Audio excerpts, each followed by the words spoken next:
Salut à tous. Bonjour à tous. Bon, on est parti pour un petit épisode aujourd'hui. On vous l'a fait courte, numéro 4. On va parler de Ben Askren versus Jake Paul. Donc c'est un combat qui aura lieu le 17 avril en boxe anglaise. Ce combat il a été organisé après des tentatives manquées d'appel de Jake Paul justement à combattre Conor McGregor et après Dylan Dennis. Donc voilà, on va essayer de parler un petit peu de ce combat, savoir ce qu'on en pense, si il a vraiment un intérêt ou pas, savoir pour nous qui justement peut remporter ce combat. En tout cas, on va essayer de faire un espèce de pronostic de ce combat.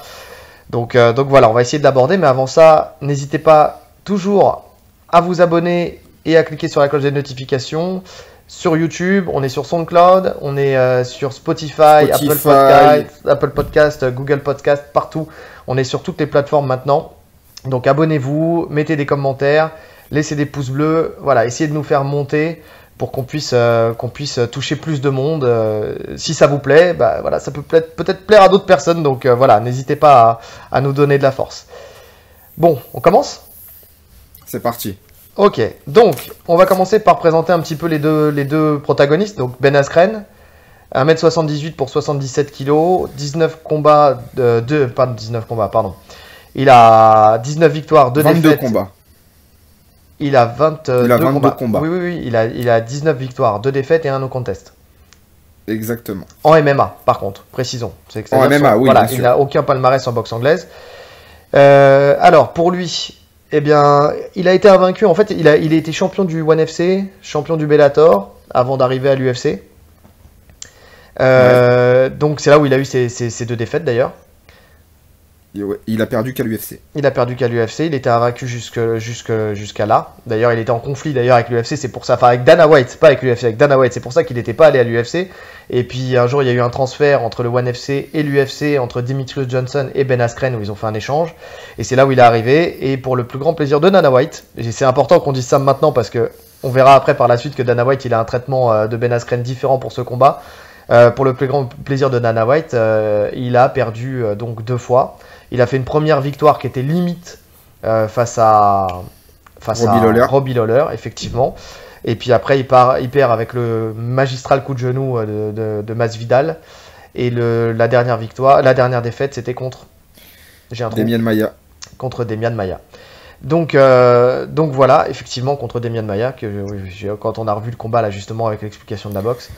Donc voilà, mais c'est un combattant qui n'est pas réputé pour sa boxe, c'est un combattant en pression qui cherche à amener au sol ses adversaires grâce à sa lutte qui est extraordinaire, c'est un lutteur de base.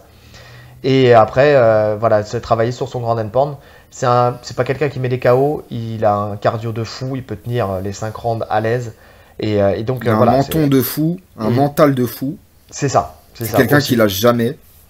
C'est exactement ça. Il n'a pas un physique de combattant, mais en tout cas, sauf son visage. Moi, j'ai toujours dit que sa tête, il avait la tête, c'est des statues grecques, des lutteurs à l'époque. Ouais, c'est vrai en plus. C'est le mec qui était prédisposé à faire de la lutte. donc voilà. Et quant à Jake Paul, donc là, on est sur un autre gabarit parce qu'il fait 1m85 pour 88 kg. On va prendre son palmarès professionnel en boxe. Il est à 2-0. C'est un YouTuber, c'est le frère de Logan Paul, 2 YouTubers qui se sont mis à la boxe anglaise. Et donc, je crois ils font partie des plus gros YouTubers américains. Ils ont 22 ou 23 millions d'abonnés. Ouais, c'est une énorme communauté. Bah, c'est ça qui fait qu'aujourd'hui il y a autant de traction en fait autour de cette personne-là en fait sur ces combats. Et donc voilà, ils ont décidé tous les deux de se mettre à la boxe et de faire de l'argent grâce à la boxe. Et ça devient ils sont passionnés, hein, ils s'entraînent dur, mais en tout cas voilà, c'est après dans la gestion de leur carrière entre guillemets où on sent que c'est plus comme on disait tout à l'heure quand on préparait le podcast, aller chercher des communautés plutôt que de chercher vraiment des vrais fighters en boxe anglaise. Ouais. Puisque il a affronté un YouTuber, il a affronté un ancien basketteur, Nate Robinson. Là, il cherche Ben Askren. Il a fait un combat en amateur contre un YouTuber aussi. Un autre YouTuber. Donc voilà, on voit... tout, il a fait 3 combats. Il a fait un combat amateur, 2 combats pro. Voilà, on voit clairement que le type ne cherche pas à aller monter les échelons dans le ranking de la boxe pour l'instant, en tout cas. Ouais. Ou peut-être qu'il fait ça pour justement se faire une notoriété et après aller chercher peut-être des combattants plus visibles, on va dire, avec une meilleure notoriété dans la boxe anglaise tout de suite. Mais j'y crois pas trop. Ouais, mais y a pas grand intérêt parce qu'il n'a pas forcément le niveau non plus. Bah voilà, c'est ça, c'est pour ça que j'y crois pas trop. Donc maintenant qu'on a posé ça sur la table, on peut parler d'un petit peu de ce combat. Et on peut se demander déjà, est-ce qu'on peut prendre ce combat au sérieux? Déjà dans un premier temps. Au sérieux, bah, ça veut tout dire et rien dire. Au sérieux en termes de, comme tu disais, en termes de ranking, bon, ça, pour la boxe anglaise, ça, aucun intérêt. Maintenant, au sérieux, en termes de, ça va rapporter de l'argent aux deux. Ouais. En fait, c'est un show, faut le prendre comme un show. Faut le prendre comme un show. Ce combat n'a aucun intérêt. En fait, moi, le truc qui me fait, voilà, sportivement, qui me dérange, c'est qu'on sent que Jake Paul, il a tapé un petit peu à toutes les portes. C'est-à-dire que d'abord, il voulait vraiment le money fight et il voulait la notoriété de Conor, qui, lui, n'a même pas daigné lui répondre. Ensuite, pour toujours être sur les côtes un petit peu de McGregor, il a décidé de s'attaquer à Dylan Dennis, qui est son sparring partner donc en MMA, puisque voilà, c'est un très très grand combattant du jiu-jitsu brésilien, donc il est dans sa préparation au sol et qui est aussi combattant du Bellator, donc il y a aussi cette notoriété de combattant du Bellator. En plus, tu sentais que les deux se faisaient une com mutuelle quand il est venu à sa conférence de presse pour lui jeter des bombes à eau et que l'autre lui a couru après. Ouais. Bon, franchement, est-ce que c'est vraiment sérieux? Et il savait qu'à ce moment-là, il avait une conférence de presse, il savait à telle heure et tout ça. Bon, c'est pas le genre d'information qui se divulgue facilement. Ça se trouve, il y a eu rendez-vous pris entre les deux pour que tous les deux se fassent un peu de com. Donc, ça serait pas étonnant d'un Dylan Dennis en plus. On a aussi Dana White qui parlait de lui présenter face à lui Amanda Nunes. Donc, on sent Dana White qui croit tellement dans son sport, qui est le MMA, qui voudrait le voir. Comment j'ai bugué le voir affronter Amanda Nunes. Donc ça fait un peu, justement on en avait parlé, ça fait un peu écho au podcast qu'on a fait, Homme versus Femme. Voilà, on avait dit qu'on en reparlerait. Mais effectivement, bon, encore une fois, c'est de là que c'est parti aussi, donc d'affronter Jake Paul avec Amanda Nunes. Là, pour le coup, ça serait un monde en termes de gabarit. Et aussi forte soit-elle, il y a une réalité, c'est que là, pour le coup, le mec, il est immense par rapport à elle. J'ai pas sa taille, mais ne serait-ce qu'en termes de poids, elle est à moins de 66 kg. Lui, il est à 88 kg. Ouais. Tu peux pas trouver une KT intermédiaire entre les deux, quoi. C'est pas possible. Non, c'est compliqué, là. Donc bon, c'est en ça où, à mon sens, ce combat sent le ridicule à la base. C'est quand tu prends le départ du combat, l'idée de ce combat, ça sent le ridicule. Donc, non, moi, ce qui me gêne plus dans ce combat, c'est l'opposition que les gens en font entre MMA et boxe anglaise. Comme quoi le vainqueur représente telle ou telle discipline. C'est ça, ce qui n'est pas crédible dans le sens où de toute façon le MMA c'est un style vaste. Donc c'est un peu comme à l'époque de Conor McGregor contre Mayweather. Oh, les boxeurs anglais sont meilleurs que les mecs du MMA. Oui, ils sont meilleurs dans leur discipline. Enfin, en tout cas, en grande majorité. Enfin, les boxeurs d'anglaise, quand ils sont venus en MMA, ceux qui sont venus, ils ont rien fait, quoi. Ah bah, demain, tu mettais Mayweather face à... Bah, y a James Toney qui est venu à l'UFC. Il a fait un combat contre Andy Couture. Bon, on a vu ce que ça a donné, quoi. Bah, c'est ça. C'est ça. Il s'est fait plier. Et on va dire que la préparation d'un boxeur, d'un combattant de MMA pour aller faire de la boxe anglaise est possible, mais l'inverse ne l'est pas. Le chemin est trop long à parcourir pour pouvoir... Et d'ailleurs, c'est pour ça qu'on voit que des affrontements MMA boxe anglaise dans la boxe anglaise et pas dans la discipline du MMA. Tu verrais pas un mec en 2 mois se dire, voilà, j'ai fait de la boxe anglaise, et en 2 mois, il se dit, je vais faire une préparation ou même en 6 mois, je fais une préparation pour aller combattre en MMA contre un champion. Impossible. C'est impossible. Donc effectivement, cette idée aussi de traction, enfin où les gens prennent ce combat comme effectivement un point d'appui pour savoir si le MMA est ou moins est ou moins pourquoi je me bug comme ça aujourd'hui, est aussi bon ou pas que la boxe anglaise. On sait que c'est pas c'est pas du tout parlant, quoi. Surtout quand on prend un combattant comme Ben Askren qui n'est pas réputé pour sa boxe à la base. Bah en plus, qui n'est pas du tout, c'est probablement un des pires boxeurs de l'UFC. Qui est à l'UFC, c'est vraiment un des pires. Bien sûr. Là, on parle vraiment d'un combattant unidimensionnel, comme on en faisait au tout début du MMA. Voilà, et même si ça a marché pour lui, parce qu'effectivement, il maîtrisait parfaitement sa dimension. Puis on reviendra un petit peu sur son style après, de boxe, parce que à la base, on pense qu'il ne maîtrise pas la boxe anglaise, en tout cas qu'il n'a pas de boxe, mais bon, il a des armes quand même à poser lors d'un combat. On verra ça après. Mais effectivement, en tout cas, si on va dire que l'affrontement Mayweather-McGregor était beaucoup plus légitime, dans le sens où McGregor a commencé sa carrière dans les sports de combat avec la boxe anglaise, dans le sens où son style a une prédominance pour la boxe anglaise, entre guillemets, même s'il envoie ses jambes parfaitement bien. Le striking, en tout cas. En tout cas, c'est du Au moins, striking. c'est un striker. C'est un striker, effectivement, mais qui a mis l'ensemble de ses KO presque grâce à sa gauche, quoi. Donc effectivement, là, il y avait une légitimité. Là, pour le coup, face à Ben Askren, c'est un peu plus compliqué. Le dernier truc qui me fait dire que ce combat... il y a encore deux choses qui me font dire que ce combat, au début, à la base, on peut se dire que c'est un combat ridicule, c'est le face-à-face. Franchement, dans le face-à-face qu'ils ont fait, avec... tu voyais qu'il y avait une planche de plexi entre les deux, tu sais, pour les séparer face au coronavirus. Tu vois Jake Paul qui sort de ce truc-là, qui veut un vrai face-à-face. T'as Ben Askren qui lui pousse le visage, mais façon... tu sens c'est pas comme s'il y avait une vraie animosité entre les deux. Tu sens qu'il se force à faire ça. Je pense pas qu'il y ait d'animosité. Hein. Voilà, non mais il le joue. Il joue le truc où voilà, il se pousse, il s'insulte et tout ça, mais c'est mal fait, c'est mal joué. Tu vois, c'est-à-dire que c'est gros, ça se voit. Ça se voit qu'il le pousse pas vraiment, l'autre qui lui met un petit coup de poing dans le dos. Après, tu vois Ben Askren qui est complètement avachi sur sa table, l'autre qui arrive, qui rentre comme ça en grande pompe dans la salle, qui l'insulte. Masvidal qui appelle pour tacler Ben Askren. Tu sens que lui aussi ils font tout fait pour sa vendre. com. Voilà. Ils font tout pour vendre. De toute façon, on a vu le frère de Jake Paul, donc Logan Paul, avait un combat normalement prévu en exhibition contre Mayweather. Et il a été annulé. Parce que ça prenait pas en fait. Il a pas été annulé, il a été décalé. Ouais. On a une date ultérieure, mais parce que ça prenait pas. Les gens voulaient pas voir ça. Ouais, c'est ça. C'est ça. Parce qu'il n'y a aucun intérêt à voir ça, tout simplement. Okay.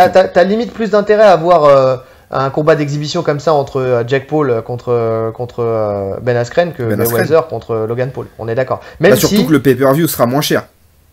Oui. Parce que quand il y a Mayweather sur la carte, on sait que le pay-per-view, ils vont allumer. C'est ça. Même si pour le coup, on est d'accord que d'un point de vue boxe, au moins là, t'avais deux boxeurs anglais.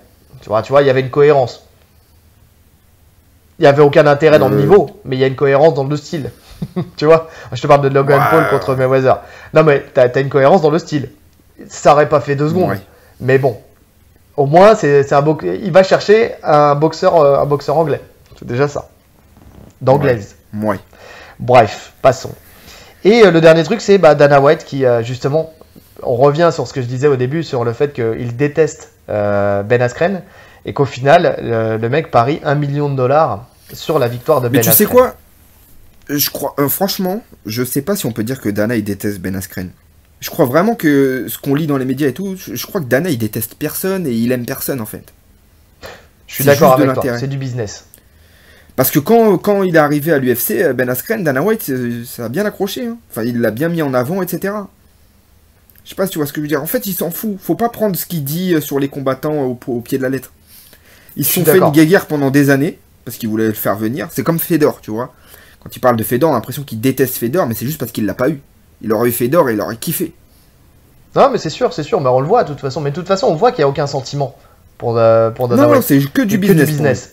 Non, mais ça là-dessus, on est d'accord. Dans le sens où tu peux être son meilleur ami un jour, et puis le plus bel exemple, on en parle souvent, mais McGregor. McGregor, c'était sa poule aux œufs d'or, c'était limite son meilleur ami, il le suivait partout, il faisait toutes les tournées avec lui, tu le voyais rigoler et tout ça. Et puis là, tu te rends compte que maintenant qu'il a quelques défaites et que c'est un peu plus poussif, entre guillemets, même si, attention, ça reste toujours le mec qui fait le plus de pay-per-view. Mais tu sens que quand même, dans la négociation, il en profite. Il n'y a plus d'amitié. Ouais, mais il y a toujours eu ça dans leurs négociations, même avant. Oui, mais tu sens qu'il y a quand même ce lien un peu rompu, mais qui peut se recréer. Tu vois, il suffit que McGregor, demain, il redevient le champion incontesté et tout ça. Il redeviendra son meilleur pote à rigoler et tout ça. Et d'ailleurs, McGregor, il en a complètement conscience. Tu le sens qu'il en a conscience. N'importe qui, ils en ont tous conscience. Donc oui, non, je suis d'accord. Mais tu sens que Dana White, là, c'est plus. C'est pas Ben Askren, c'est vraiment le côté, côté UFC. MMA, UFC. Voilà, il fait la Ouais. promotion de son sport. Tu vois, c'est vraiment ça. Donc c'est. Ouais, c'est. Donc il a fait quoi? Il a misé 1 million sur Ben Askren? Ouais, mais je crois d'ailleurs que c'est entre. Parce qu'il y a Snoop Dogg, je crois qu'il va commenter cet événement. Il y a rien qui va dans ce combat. Et je crois qu'en fait, il y a eu un pari entre les deux, tu vois. Et en tout cas, il est prêt à mettre 1 million sur la table pour dire que Ben Askren va gagner ce combat. Et Snoop Dogg Écoute. parie 1 million en bœuf. Non, donc ouais, non, mais tu sens quand même que, en fait, l'attraction autour de ce combat, elle est complètement poussive. Et qu'il faut ce genre de choses pour essayer de le vendre un petit peu. Tu vois, tu sens vraiment que... Moi, personnellement, tu vois, je vais regarder le combat parce que je suis curieux. Et parce que, voilà... Je vais pas payer, ça c'est sûr. Ah non, ça c'est sûr que je paierai pas. Si je le trouve, par contre, si je le trouve pas gratuitement, je le regarderai pas. Ça c'est clair et net. On est d'accord. Mais en tout cas, voilà, je vais le regarder par curiosité parce que voilà, c'est toujours intéressant. Ouais, c'est une curiosité, c'est vraiment de la curiosité, tu vois. Mais par Ouais, contre, c'est ça. je ne trouve aucun intérêt à ce combat. Il ne se fait pas, je pleure pas, tu vois. Non. Demain il l'annule. Voilà, ça me touche pas plus que Mais ça. de tu toute vois. façon, j'ai pas l'impression comme tu disais au début, hein, personne n'en parle plus que ça en fait. Non, non, non.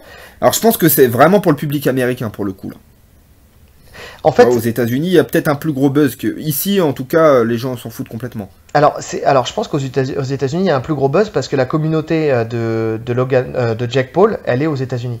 En vrai, c'est ce qu'on se disait tout à l'heure. La communauté du MMA s'en fout, la communauté de la boxe s'en fout.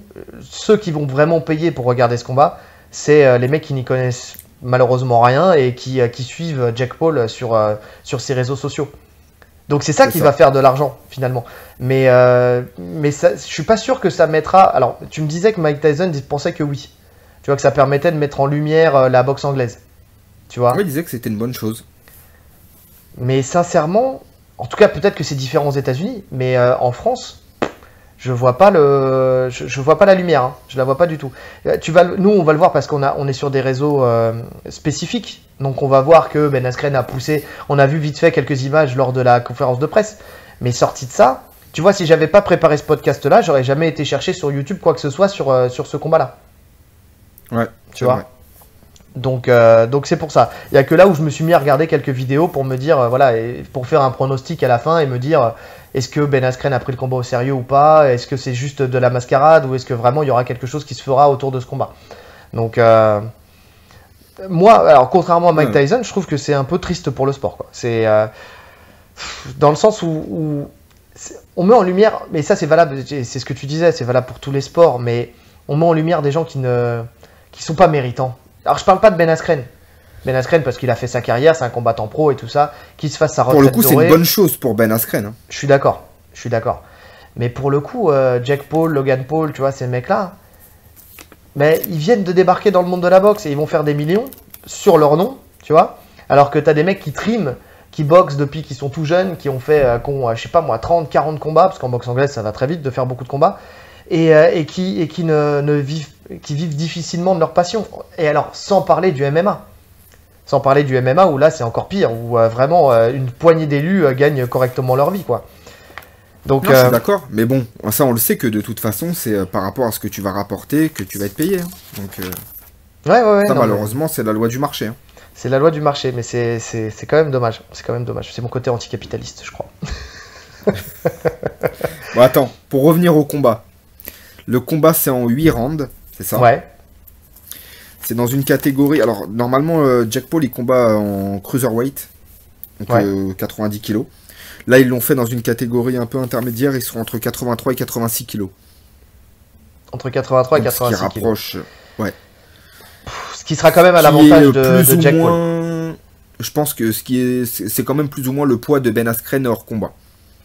Oui, alors justement, si on parle de ça, ça sera quand même à l'avantage de Jake Paul qui va faire un cutting. Et donc il fera un rebond Qui va faire le un cutting, lendemain. oui. Donc il sera Je quand pense même que le beaucoup jour plus du lourd. combat, il sera aux alentours de 90-91 kilos. Oui, c'est ça, c'est ça.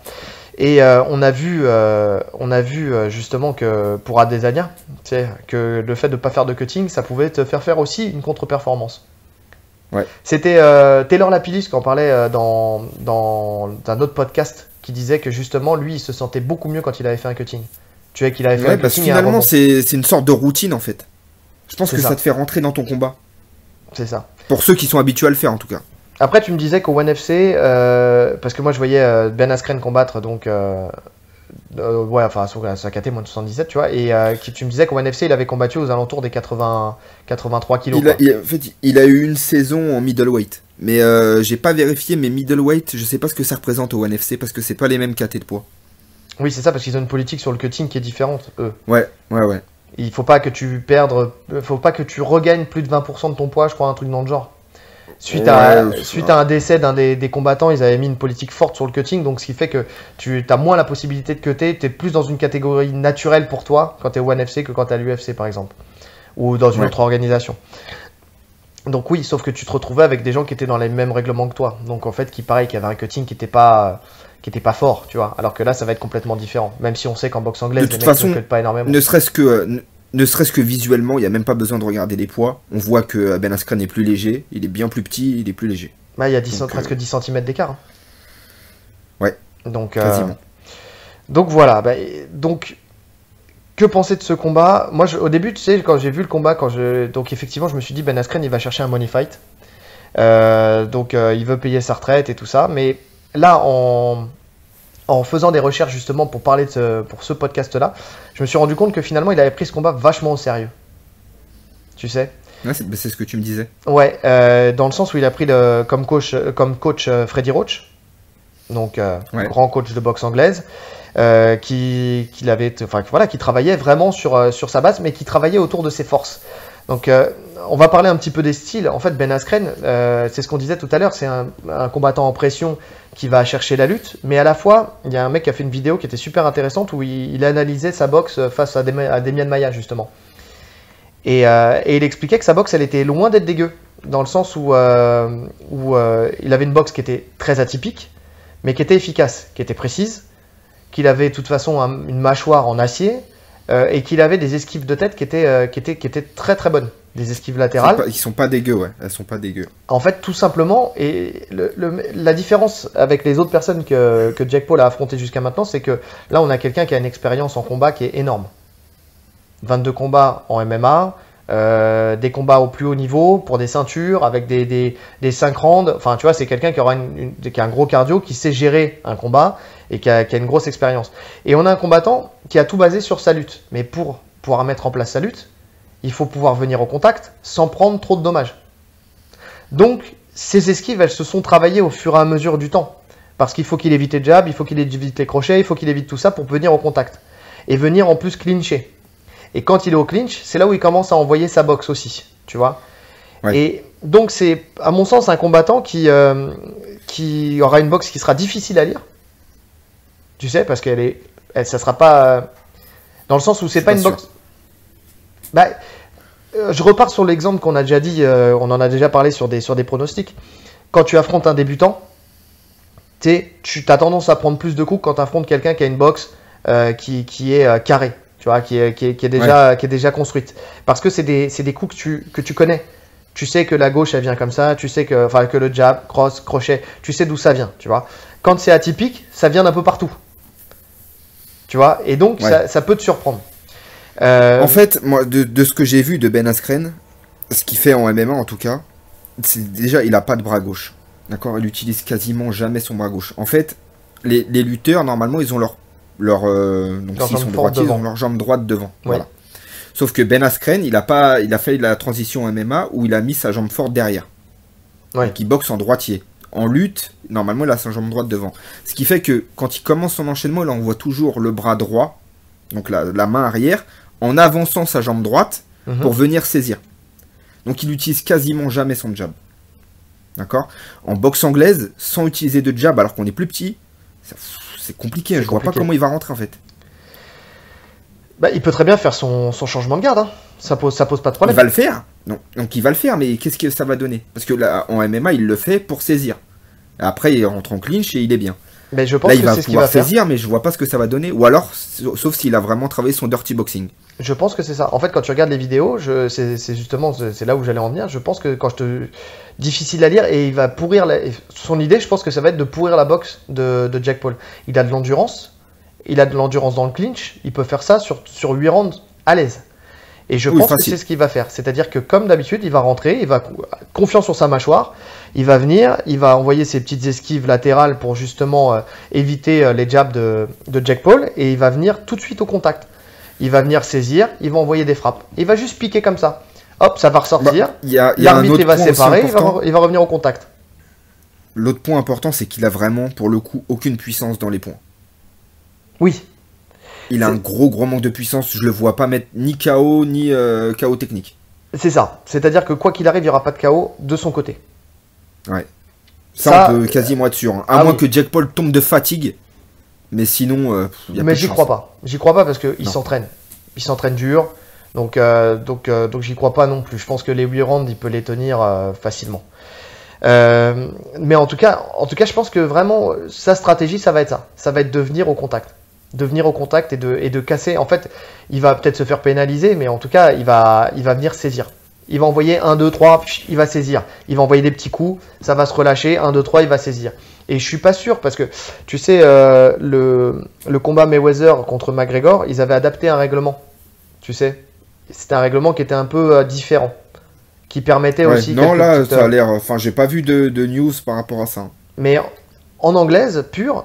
Là, tu sentais en fait que face à Mayweather, dès qu'il y avait un contact ou dès que ça venait un petit peu trop au clinch, il y avait une séparation, tu vois. Mais parce qu'ils avaient tout intérêt aussi à ce que Mayweather aussi ne soit pas dans le mal dans ces phases-là. Là, je suis pas sûr que ça sera la même chose. Et on a déjà vu, pour avoir vu beaucoup de combats d'anglaises, hein, toi et moi, on a déjà vu des combats justement où, pardon, on a déjà vu. J'ai perdu la connexion. Oui, c'est ça. Ça y est, c'est bon, c'est revenu. Ouais, désolé, les aléas du différé. Donc j'ai vu en fait que j'avais plus de wifi. Donc on a déjà vu beaucoup de combats comme ça où il y avait des mecs qui pourrissaient des combats, où les mecs venaient au contact et ils n'étaient pas tant pénalisés que ça. L'arbitre les sépare à chaque fois, il prévient, tout ça, mais tu vois, c'est des choses qui se font. Et moi je pense qu'avec l'expérience d'un Freddie Roach dans son coin, qui va adapter une stratégie aux aptitudes de Ben Askren, je pense qu'il peut lui mettre... justement une stratégie où tu lui dis voilà, tu peux saisir de cette manière-là, tu peux frapper de cette manière-là, tu peux partir les contacts autorisés qui te pénalisent pas, qui vont pourrir un combat mais qui te pénalisent pas et qui peuvent te conduire à la victoire parce que tu prendras moins de frappes. Ouais. En tout cas, en termes d'expérience, on est d'accord qu'il est à des années-lumière. Parce que quand on dit qu'il sait pas boxer, c'est pas parce qu'il sait pas, qu'il est un des moins bons en boxe à l'UFC qui ne boxe pas. Je pense qu'il a commencé la boxe en même temps que sa carrière de MMA, donc je crois qu'il a commencé vers 2009. Donc depuis 2009, il boxe en fait. Bien sûr. Donc c'est pour ça. Après, faut pas se fier à ce qu'on a vu, parce que c'est vrai que nous on a rigolé quand on a vu sa petite vidéo là où il boxait contre la photo de Jake Paul là, tu sais, mais tu sentais qu'il faisait exprès de faire n'importe quoi. Et tu t'en rends compte en fait quand tu vois sa vidéo Rocky. Tu sens que voilà, il prend le truc à la rigolade et c'est là où on voit que de toute façon il n'aura pas de stress sur ce combat. Sa vidéo Rocky, elle était exceptionnelle. Si vous l'avez pas vue, allez la voir.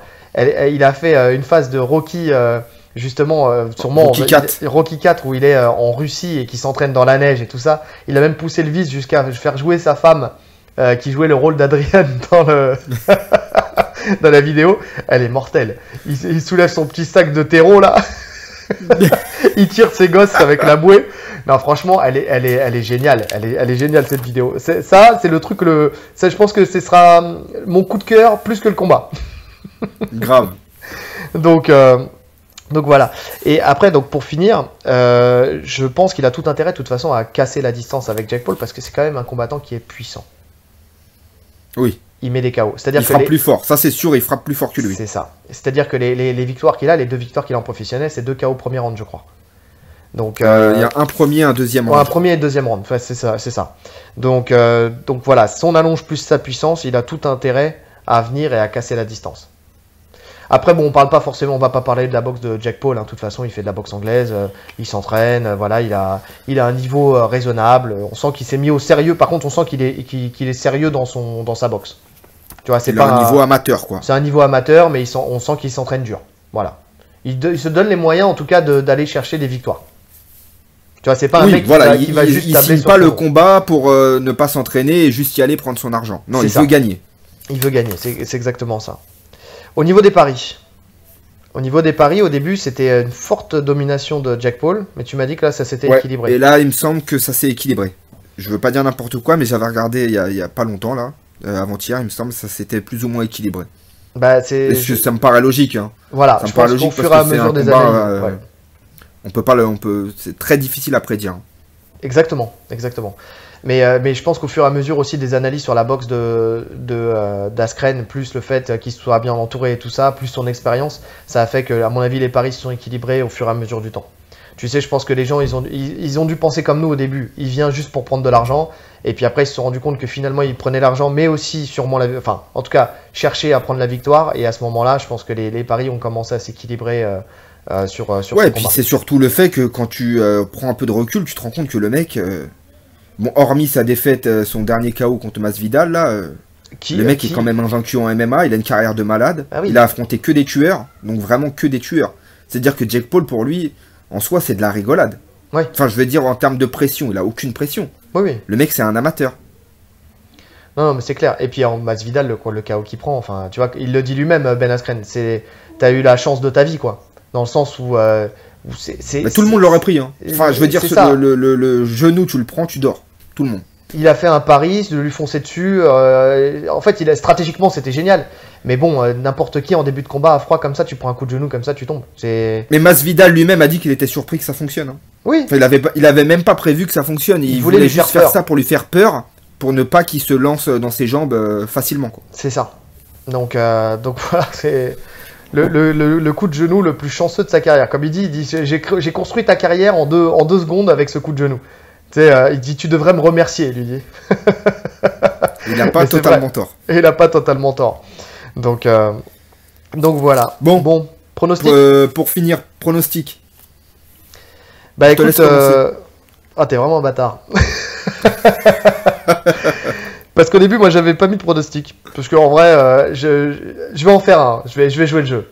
Mais au début, j'avais mis texto sur mon truc pronostic. J'en sais rien et je m'en fous. Mais je vais regarder. Parce que sincèrement, ouais, j'ai pas d'intérêt particulier. Je vais le regarder par curiosité, comme on a dit, mais de savoir qui va gagner, enfin, ça m'apportera rien dans ma vie de tous les jours. Tu vois ce que je veux N'essaye dire ? pas de te sauver. Pronostic. Mais je vais lancer un pronostic. Et allez, je vais faire mon chauvin du MMA et je vais dire victoire par décision d'Askren. Ok. Et ben moi je vois malheureusement, et pourtant je suis pour Ben Askren, hein, je vous le dis, mais je pense que Jake Paul va gagner par arrêt de l'arbitre. C'est possible. Je le vois pas le mettre KO, tu vois, il le mettra pas KO, il va pas tomber. Mais on sait qu'en anglaise, quand on prend beaucoup de frappes debout, l'arbitre il arrête. C'est vrai. Et je vois bien une phase contre les cordes où il va prendre plusieurs frappes, et de toute façon il tombera pas. Donc même pour sa santé, vaut mieux que l'arbitre arrête, et c'est ce que je vois en fait. Je vois un KO technique vers le 5e, 6e round. Non, mais c'est vrai qu'avec le règlement avec le règlement qui est différent de celui du UFC, où il laisse quand même plus la part belle aux frappes. Enfin, tu vois, ils attendent beaucoup plus longtemps avant d'arrêter un combat. Par contre, t'as pas en anglaise, attends, j'ai un trou parce que je sais que dans les box pied-point, si tu es compté tant de fois, tu te fais arrêter. Tu vois, en box pied-point, tu te fais compter 3 fois, t'es arrêté. Donc en boxe anglaise aussi, mais ça dépend si s'ils ont signé pour ça en fait. D'accord. C'est pas obligé. On n'a pas tous les éléments. Donc j'ai pas l'info sur ça. Mais il tombera pas. Je le vois pas tomber. Non, mais tu sais, c'est pas forcément. Ouais, si en anglais c'est vrai. Ah, si tu parles s'il est compté 3 fois debout. S'il est compté 3 fois debout, ouais. Mais en anglais, je suis pas sûr qu'il compte debout d'ailleurs. Si, il compte debout. Hein. Il compte debout. Si, bien sûr. Ouais. Oh, je peux être passé pour un tocard. Le mec ne regarde que le MMA. Non, il compte debout. Non, je regarde l'anglaise aussi, bien sûr que je regarde l'anglaise. Et en fait, je regardais plus l'anglaise et je me suis remis à la regarder il y a pas si longtemps que ça. Et j'ai pas eu de cas en fait. À chaque fois qu'il y avait des comptes, c'était des comptes au sol. Donc enfin en tout cas avec un genou au sol, au moins avec un genou au sol. Tu vois un mec qui fait l'ascenseur. Mais j'ai pas eu de compte debout. J'ai eu des arrêts debout. On a vu McGregor qui s'est fait arrêter debout. Ouais, toi tu vois une victoire un peu comme McGregor contre Mayweather. Voilà. Il est pas tombé mais il se fait arrêter. C'est fort possible. C'est fort possible. C'est fort possible. Moi j'ai envie d'y croire. C'est ce que je vois. J'ai envie de voir un Ben Askren pourrir la boxe de Jake Paul. Et justement, tu sais, lui montrer, lui donner un peu de difficulté, lui montrer que la vie, c'est pas que d'affronter des basketteurs et des youtubeurs et que tu peux tomber sur des mecs d'expérience et qu'il va te pourrir ton combat et qu'au final, il gagnera à la décision. Tu vois? J'espère. Franchement, j'espère aussi me tromper. Donc c'est pour ça. Et dites-nous dans les commentaires vos pronos si vous en avez. Ouais. Ou si vous vous en foutez, dites-le nous. Voilà, si vous êtes la team Jarod et que vous en avez rien à faire, n'hésitez pas à nous le dire. Bon, je pense qu'on a fait le tour. Ouais, on est complet là. Eh bah écoute, il me reste plus qu'à vous souhaiter une bonne journée. Ou une bonne soirée. Il bug tout le temps celui-là, en fonction de l'heure. Non, mais j'ai répondu. Mais c'est toi qui es sourd. Il met des blancs de ouf. Allez, salut à tous. Ciao.